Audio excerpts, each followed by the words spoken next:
Magandang araw mga kagabay. Ngayon po ay March 2, 2025, araw po ng linggo. Napakaganda po ng gospel ngayong araw na ito. Sabi ng Panginoon, bakit mo tinitignan ang puwing ng mata o sa mata ng iyong kapatid at di mo pansin ang troso sa iyong mata?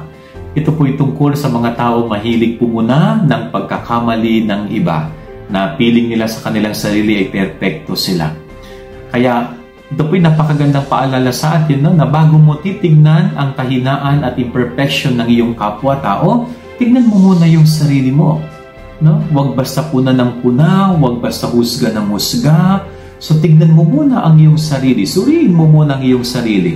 Baka mamaya ay mas makasalanan ka pa kesa sa taong pinupuna mo. Okay? Huwag magmalinis dahil wala naman talagang malinis. Tanging ang Diyos ang malinis. Tayong lahat ng mga tao ay may kanya-kanyang kapintasan at karumihan sa buhay. Kaya sino tayo upang husgahan ang kahinaan ng iba? Sino tayo para silipin ang pagkakamali ng iba?